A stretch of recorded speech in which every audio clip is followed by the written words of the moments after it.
Hey, welcome back to the channel. Actually in the garage today and actually working on the new bike. Not 100% sure what this video is going to be about, but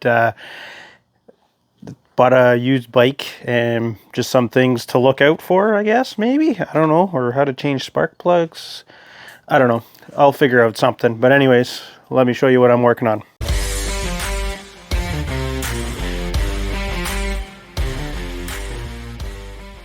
So yeah, I purchased this bike used. It's an 8-year-old bike, around 80-ish thousand kilometers on it.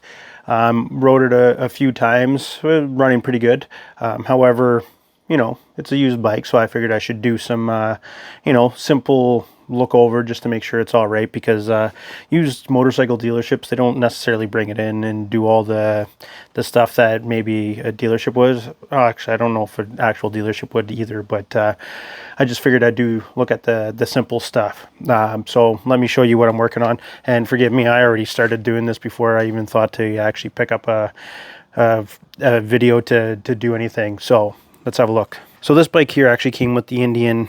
I love how the chrome, used to hate chrome, I kind of like it now. But anyways, yeah, it came with the Indian high flow air cleaner on it. So I just figured I should actually just check it out to see how dirty it was. It's hard to tell on here because it's not oiled, these ones. And it was black, but you couldn't really see anything. So I just took it off just to, it had been sitting in the guy's warehouse that he keeps his bike for a few months. So I figured I'd take that off. And again, I should have shown you before, but this here was covered in black. And what I figured what it was actually is actually the dust from the being in the warehouse. This air cleaner was just caked on it, and this here ended up being caked in the black dust. So I actually just cleaned all that up. I cleaned this yesterday, took all the dirt out of it. It actually cleaned up really nicely. Again, you don't oil these. You strictly just clean it with like something like a spray 9, a degreaser. And the black stuff on here, at first I thought it might have been oil or something like that. However, I think it was running it after it sucking in some of the dust, because the makeup of what was on here was what was on here. So having done that, I still have a little bit more to clean in there. So because of that, I've actually gone ahead and I'm changing the spark plugs. That's why it's a day later.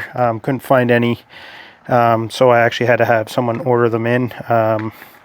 They're the DCPR8E. Now here's one of the old spark plugs, and the reason why I think it was the dust that was on there and not oil.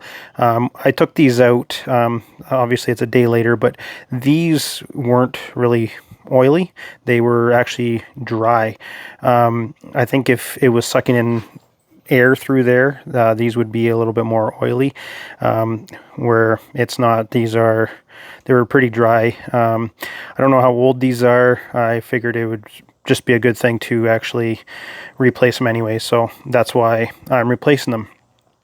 I've seen on videos replacing the spark plugs where the guys have taken off the tank. You don't really need to do it. I had to use a small socket to do it. Again, it works. You don't need to take that off. It's a pain in the ass. If you don't know, they go way down there, so it's hard to get out.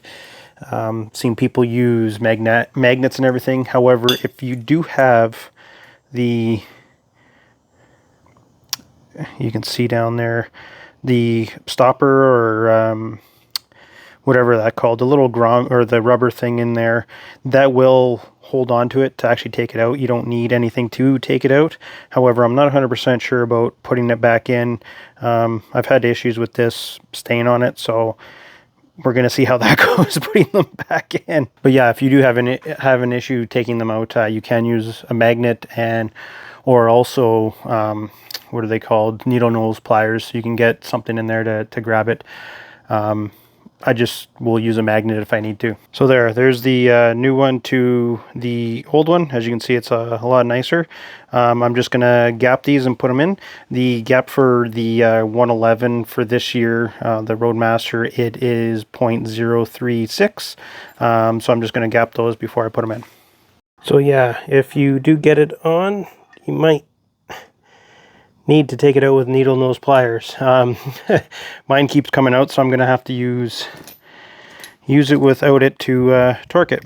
12 foot-pounds for the spark plugs, so I'll torque those up. And then you can just put these back on. One of the things I find is cool is it actually tells you rear and front, so you can't get them wrong. Not that you would here, but I guess it's more if you're actually in doing something more than just changing spark plugs. But yeah, just get that on, and then I'll put the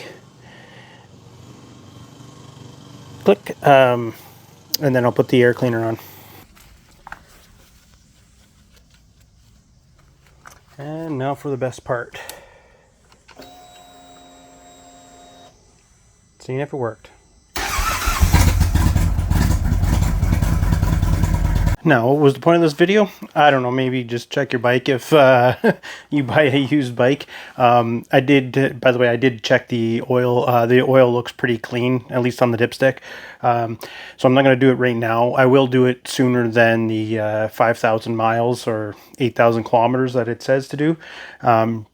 But I'm not going to do it just yet. I'm probably going to wait the rest of the season. I only have a couple of months left. I don't know, maybe not the whole season, but I might put at least 1,000 kilometers on it, 1,000 miles, something like that, before I actually change the bike.